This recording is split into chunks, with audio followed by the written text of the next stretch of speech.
So I left a six-figure job in the pandemic to start a company in a country not my own. Sound crazy? It's been exactly 2 years since I made the leap of faith into solopreneurship, and in this video I'm going to take you through the 7 most important lessons I've learned so far. Am I grateful for the choice to leave my cushy job? Watch to the end to find out.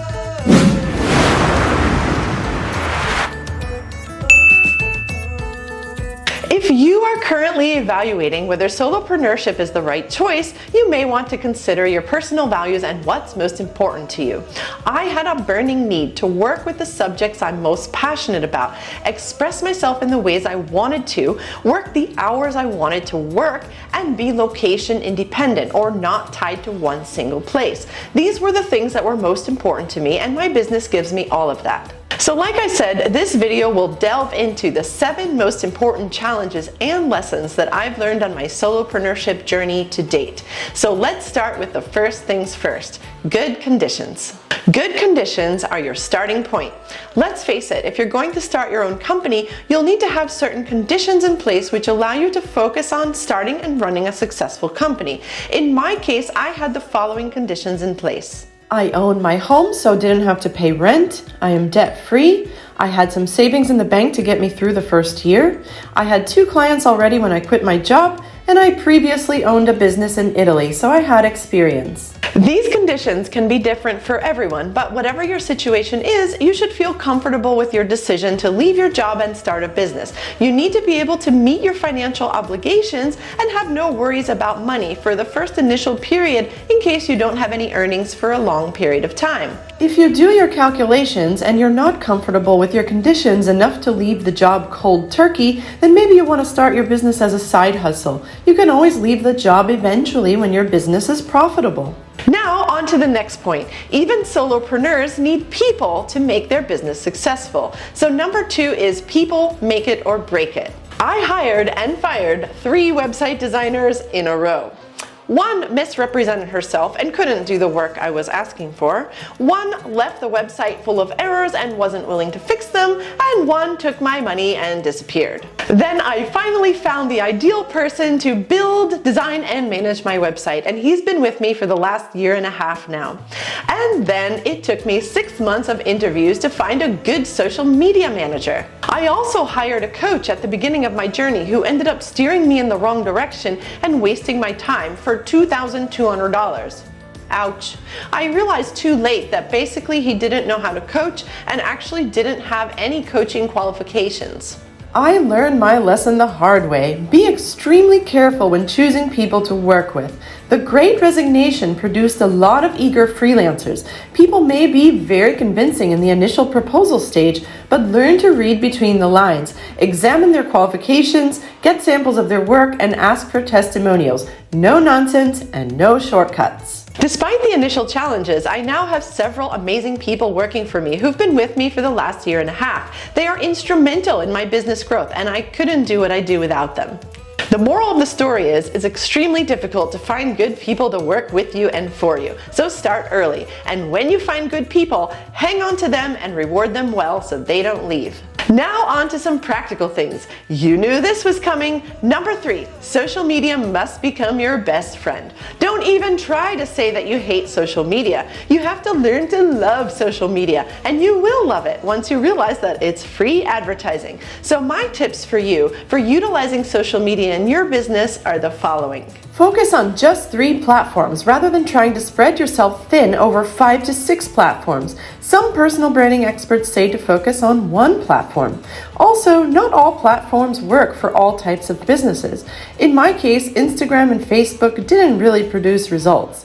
LinkedIn, YouTube, and Twitter were the way to go, but I only found that out after some months of trial and error. You may have to go through these growing pains too in order to find out which platforms show real growth and potential for lead generation. Then you may consider having virtual assistants to help you manage your social media. I have 1 virtual assistant just to manage my Twitter. He prepares a giant spreadsheet once a week with the tweets and sends them to me when they're ready. I approve them and he schedules them. Easy. Then you want to develop a workflow for yourself to transform the content ideas into posts.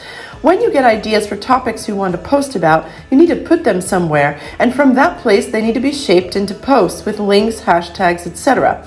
I use Asana for that, and I dump the post content into a task for each day as the ideas come to me. Then, once a week, my virtual assistant shapes the content, adds the hashtags, and schedules the post in LinkedIn using a program called Later. The posts then just go out automatically, and I don't have to think about anything except just responding to the comments. How much growth did I achieve? Well, when I started with LinkedIn in October 2020, I had just 1,800 followers. As of now, I have 6,200. Yesterday, my YouTube channel reached 1,000 subscribers, the first criteria for monetizing your channel. It happened after a year and 4 months of regular uploads once per week. Now let's talk about some standard practices that will help you on the road to success. That brings me to number 4. Routine is essential. You need to develop a rhythm and a steady way of working, plus healthy habits and a balance. Take baby steps and don't expect success overnight. Be patient with yourself and keep in mind some important tips to be sure of optimal performance. Exercise in the morning before starting to work. Exercise produces endorphins in your brain and calms your anxiety so that you can relax and focus on your work for the rest of the day. Then, eat a high-protein breakfast. By ensuring you are full and satisfied, you won't be anxious or reach for unhealthy snacks. I eat a gluten-free vegan diet, so high-protein breakfast for me means things like tofu scrambles with gluten-free avocado toast, gluten-free protein pancakes with fruit, or soy yogurt with granola and a protein shake. Then make sure you take regular breaks and get outside. And finally, be sure to set some time aside to meet friends and loved ones in person and talk to them on the phone. Now, what about distractions? That brings me to number 5. Focus is the name of the game. The struggle is real. With no deadlines or boss breathing down your neck, it can be a real challenge to stay on track with your focus and your schedule. And don't forget that social media is designed to distract you and take your attention away. The solution is simple. Turn off all notifications while working. To further focus my energy and brain space when working, I use the Pomodoro technique designed by Francesco Cirillo. Pomodoro means tomato in Italian, and you can think of your grandma's kitchen timer, which was shaped like a tomato, round and red. Imagine you have one of those, and you set it for 25 minutes. If you don't have an actual tomato, don't worry, I use my phone timer. In those 25 minutes, you focus on one task and one task only, blocking everything else out. At the end of the 25 minutes, take a 5-minute break, and then repeat the cycle. Last but not least, remember you are only human, and you have a limited amount of output potential in a day. I have found that I can only do 3 major things in any one day, and if I expect more out of myself, it can get overwhelming. Now let's move on to the food your brain needs. Number 6, continuous learning keeps you ahead of the curve. When you have your own company, you have constant learning and upskilling to do. Don't forget that the world of business is constantly evolving, and so are the programs and apps and tools out there, not to mention your competition. I make it a point to attend 2 to 3 trainings per year, 2 to 3 conferences per year, 2 to 3 webinars per month, and 1 to 2 networking events per month. Networking is one of those absolutely essential skills, and you can learn about it from 2 other videos on my YouTube channel. This one here, Networking Skills, and How to Build Your Network as an Expat. Beyond attending events where you can learn something and meet new people, it's important to keep on top of knowledge acquisition every single day. And believe me, it's difficult to find time to do this, so I do it mainly in 2 ways. I use the Blinkist app to read books faster. This handy app gives you a 20-minute summary of each book, focusing on the most important takeaways. I mainly listen while I'm taking a walk, so that way I can save time and do 2 things at once. Then, my husband and I do Saturday and Sunday morning coffee talk, in which we drink coffee and read books on intellectual topics like leadership, culture, management, psychology, communication, business, and negotiation. It's all about finding a way that works for you. Maybe you like to listen to audiobooks while cleaning the house or driving, read articles during your morning coffee breaks, or listen to podcasts while you're running on the treadmill or cycling. Besides books, you are going to need other tools, so that brings me to number 7, enlist great tools for more efficiency. Your work can be made much more productive, streamlined, and organized by finding the right tools and programs. I have found so many apps that have made my life much easier by allowing me to automate certain processes and save time. Here are those apps that I just can't live without.